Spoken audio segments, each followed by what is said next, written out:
Okay, I think it's about time that we sit down and have a real conversation about a new rule that was recently implemented in the NBA in the attempt to preserve the product, but instead, it has ruined the league as we know it. Okay, that's a bit overdramatic, but I'm basically talking about the 65 game rule. For those who are unaware or just new to the space, over the past couple years, the NBA had a really troubling problem that it was facing, and that was NBA players didn't want to play basketball games. Or at least that's how it was presented to the world. See, over the past 20 to 25 years, there was this new concept introduced into the league, and that was load management. This philosophy may have existed previously in the NBA, but the one who made it famous was Greg Popovich out in San Antonio, as he would load manage some of his older players, in particular Tim Duncan and Manu Ginobili, to help preserve them for deep postseason runs. And to be fair to Popovich, it kind of worked. Bro, Duncan was 36 and 37 when they made not one but two finals appearances and eventually ended up winning a championship as well. And in both of those finals appearances, Duncan had some really great games at a very advanced age. Now, to be completely transparent, there's also times where Popovich took it a little bit too far, like the one time infamously back in 2012 where he sat Tim Duncan, Manu Ginobili, Tony Parker, and Danny Green at the last minute against the Miami Heat in a national televised game. So yeah, the league had to fine him $250,000. However, those incidences were far and in between, and overall, everyone understood the concept. Popovich was willing to sacrifice regular season wins to help preserve his star players in hopes that it would push them further in deep postseason success, and again, it worked out for him. However, fast forward about a decade later, and there was an ongoing narrative that the NBA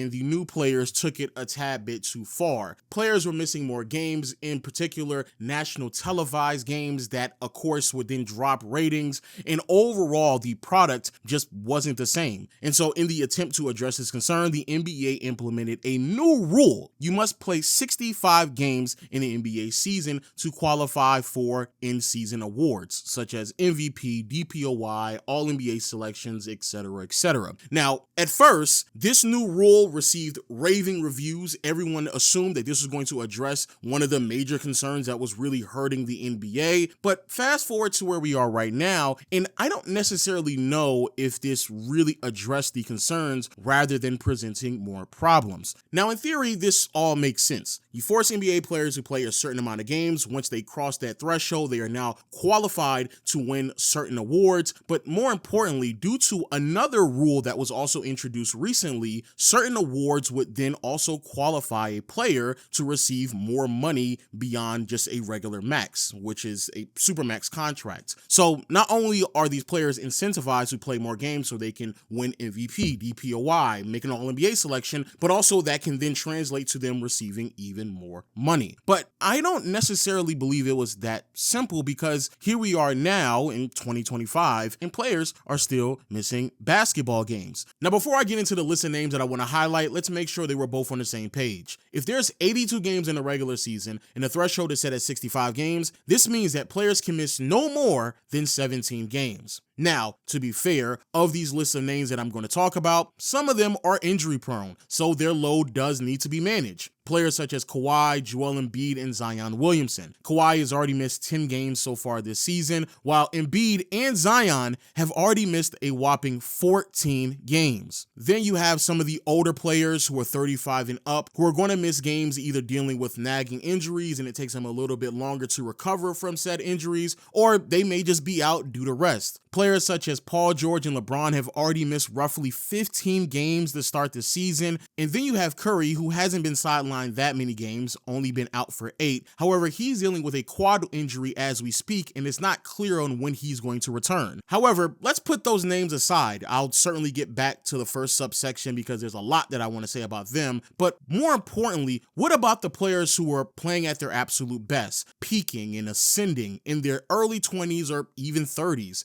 What about those players who are missing games? Players such as Paolo Banchero, who's already been sidelined for 10 games to start the season. Luka Doncic has already missed 6, and 2 of the games he missed because he wanted to make sure he saw his child be born. And then you have both Giannis and Wemby, who are both sidelined dealing with calf injuries. Giannis, who's already been out for 8 games, and Wemby, who's been sidelined for 10, and there's no clear timetable on when they're going to return. And this is where I truly ask myself, well, if they're still missing games, what is the point of this rule? Because more than likely what's going to end up happening is that we're going to constantly find ourselves punishing and not accurately reporting on what happened throughout the course of a year, rather than us getting players who play more games, because some of these players are just genuinely dealing with injuries. Like right now, Giannis is genuinely dealing with a calf strain. I don't think that he's sitting out games because he doesn't want to play basketball. I just think he is sincerely hurt. Wemby is the same way as well. He's sitting out games because he's dealing with a calf strain.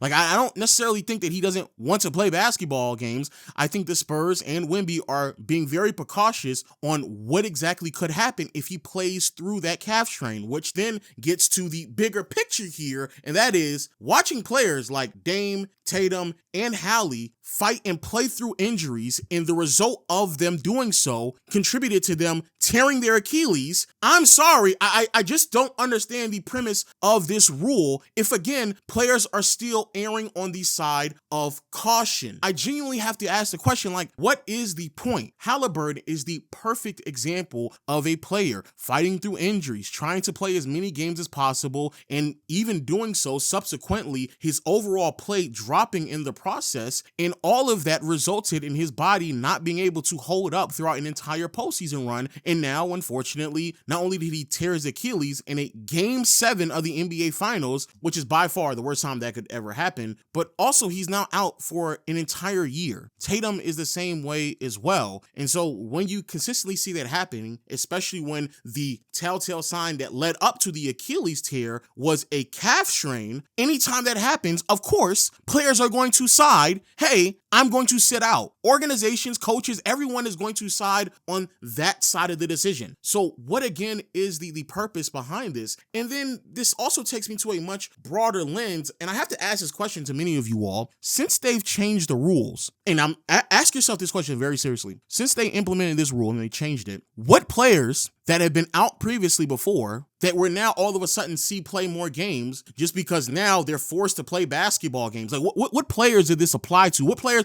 do you all of a sudden start see players playing more games just because, oh man, I gotta play 65 games? Like Hallie was like the one and only player that decided to gut through it, but everybody else is still sidelined, which then brings us back to that first subsection of players I was talking about earlier. Players like Kawhi, Embiid, and Zion. At the end of the day, there's no rule that's going to be changed or set in place that will force them to play more basketball games, because at the end of the day, they are just injury prone. And I do believe this is the biggest problem with trying to have a dialogue, a genuine one, around the load management problem in the NBA. Some of these players were just hurt. The idea that you're going to change a rule that will then force Embiid to play more basketball games, like, no, that rule doesn't exist. He's just hurt. He's dealing with injuries. And I'll be honest and take some onus. I too was a part of the problem when it came to Embiid, poking fun at the idea that Embiid was ducking Jokic and didn't want to play basketball games, when the reality is that, bro, like, he's a 7-foot man that came into the NBA that was already dealing with problems. Load managing him may be the only answer for him to play as many basketball games, especially at a high level, that he's played so far at this point in his career. So there's no rule that's going to change that. There's nothing that you can put into place or give him more money if he plays a certain amount of games. None of that's going to change. Same can be said with Kawhi. And certainly, if there's any takeaway from this, Zion is a perfect example of this. Zion is on a contract that's not even guaranteed, and the only way that he can earn his money is if he weighs a certain amount and if he plays a certain amount of games. And so far this year, he is nowhere near close to playing 65 games. So it does not matter. It does not matter even if you take away the money potentially from these players to the point where they're not going to earn anything at all. They're just not playing because they are injury prone. And I do believe that it is very disingenuous for many people who have this dialogue around this idea of trying to get these players to play, knowing the history of the league, knowing that there's players such as a Derrick Rose, such as a Penny Hardaway, such as a Grant Hill, Tracy McGrady, players that we missed throughout their better years, or taking away some really great games and moments that we could not see because we forced them out there to play basketball games, when the reality is that if we load managed them, potentially we would have gotten more games, potentially we would have seen better production. Sure, we would not have seen them in a random game on Tuesday going up against the Orlando Magic. However, I rather that than the latter, because we know what the latter is. And right now we're seeing it with some of these players. It does not matter what happens to Embiid, Zion, or Kawhi. And in my opinion, those are the three names that really stood out amongst everyone else that was the face of load management. They need to load manage because they are injury-prone players. There's nothing that you can change that will deter or alter that result. They're going to miss games, point blank, period. And I think there needs to be a larger dialogue around potentially changing this rule, because effectively, this rule was implemented because of players like a Zion or a Kawhi or an Embiid, without understanding the ramifications of how it would change the outlook and career and overall legacy of a player like a Wemby, a Giannis, or a Luka. The way in which this is going and potentially mapping out, bro, I don't know if Wemby is ever going to win a DPOY. Who knows if Giannis will ever make another All-NBA team? Same can be said with Luka. And the reality is that even though all three of these players play at a really high level and they are amazing, I don't believe that just because they play 64, 63, 60 games throughout a regular season, that it should take away from their status of All-NBA caliber player or MVP candidate or DPOY recipient. Like, it just should not take away from that at all, especially when the outcome may be other players who don't deserve these awards. If last year Wemby played 60 games and Evan Mobley played 72, are you telling me that 10 to 12 game gap between those two players is enough to make up the massive gap in defensive impact to then result in giving the award to Evan Mobley? No, not at all. Not at all. And none of us believe that. And I think it's even crazier when I hear ex-NBA players talk about this as well, because they have benefited from their ability to miss games because some of these players are injured. Like, I laugh when Charles Barkley's sitting there saying, yeah, this is what they deserve. It needs to be up to 70. Says the man who made multiple All-NBA teams by playing less than 70 games, some less than 65. Shaq has made All-NBA teams playing fewer than 70 and 65 games. Heck, there's a year in 1998 where Pippen damn near missed half of the season and still made an All-NBA team. So, like, this idea that we're willing to make substantial changes really only because of a handful of players is crazy to me. And I want to be fair. Congrats. I'm happy that there is an attempt to address a concern, because it was certainly a problematic one a couple years ago when, like, there was like 7 or 8 players who made an All-NBA team who barely played 60 games. It was kind of disgusting. So yes, that was definitely a bit extreme. But I do think that the 65 game rule is changing everything, and not for the better, because the players that we originally implemented this rule in for, they're still missing games. Some of the better players that we want to see, like for a long time, we never saw a KD and a LeBron matchup. And that's because either KD or LeBron would always be in and out of the lineup. At the end of the day, like, LeBron is in his 40s. If he got sciatica, ain't nothing going to change that. There's nothing that can change LeBron at this point in his career. Nothing's going to change Curry at this career. Paul George as well, bro. They're just going to miss games. They are old. They're old. And some of the younger players who are playing their absolute best, I think that it is very disingenuous, and quite frankly, it's irresponsible to label some of these players as lazy or they just don't want to play basketball game. No, some of these players are dealing with real problems. Some of these players are injury prone, or some of these players have real life issues, such as Luka, who had to go out and see the birth of his child. Like, those are real things that occur in the real world. To punish these players for things that they can't change is crazy, especially when this whole rule in and of itself is based off of a narrative instead of actual facts. But the bigger problem that I do see coming about all of this is the last aspect of it, and that is the financial component. I don't know what else to tell y'all, bro, but giving grace to OKC and helping them out build as much as they can is ludicrous. I'm going to tell y'all right now, and the same can go for the Spurs. The fact that there is a possibility that the Spurs are going to be able to build around Wemby, and he may not ever make an all-NBA and all-defensive team so he will never receive a supermax contract, so making it even easier for them to build around him. That's crazy. Same thing can be said about Chet and J-Dub out in OKC. The way they continue to miss games, they may not ever receive a supermax contract despite the fact that they are of the caliber of other all-NBA, all-defensive teams and DPOY players. That would be crazy. And I do believe that there are a subsection of owners that benefit from this immensely. Because at the end of the day, as a fan, I still miss games of players not playing, so that's not really changing. As a historian, I'm still going to have to make adjustments on all-NBA caliber players and all-NBA selections and what exactly does it mean when this player has, let's say, 7 and this other player only has 5. Like, I'm still going to make adjustments, but the people who have to make adjustments that benefit them are the owners. It's the owners. Fans are still missing games. Players are still not making all-NBA selections regardless, but owners get to potentially build rosters to where they never have to hand out supermax contracts to certain players because, oh, well, JW, you hurt? Oh, sit out. You ain't got to rush back. Sit out. Chat, you hurt too? Oh, sit out, Chat. Sit down. You ain't got to come back. Sit down. Because we can still go 21-1 when J-Dub is off the floor, or Chet missing games, or Hartenstein missing games. Hell, they just blew the backside out of Utah without Shea. Sit down.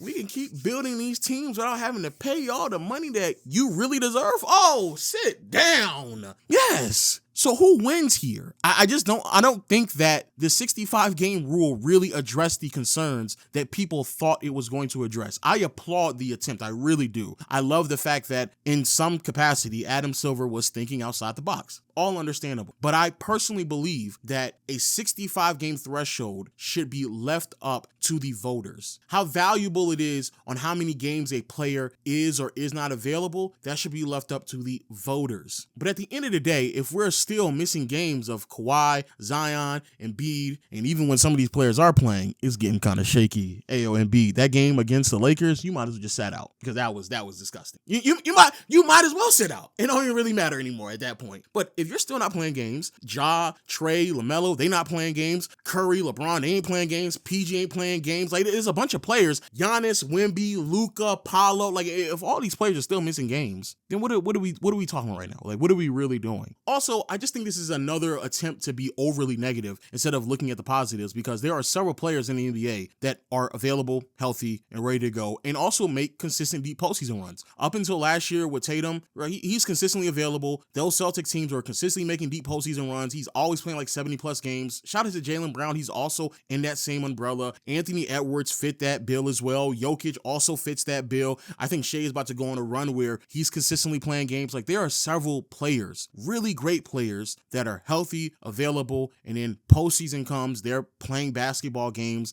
deep into either late April or even further. So I kind of feel like instead of just focusing on the negatives, let the voters decide how valuable it is between a player such as Wemby playing 60 games versus someone like Evan Mobley playing 70. Because that 10 game threshold, I don't think that it's enough to then warrant the idea that Evan Mobley should win DPOY just because Wemby more than likely is not going to play enough games this year again. Like, I just don't think that's going to happen. But yo, those are my thoughts. Let me know yours in the comment section below. There's a lot of things to take out of this. I definitely want to hear your comments. Also, shout out to y'all for showing me so much love this year. We're on the road to 100K, really close to getting there. So make sure you hit the subscribe button and notification bell to be updated when I upload videos on this channel. And until next time, make sure you check out one of these videos on the screen. But until then, later. Peace.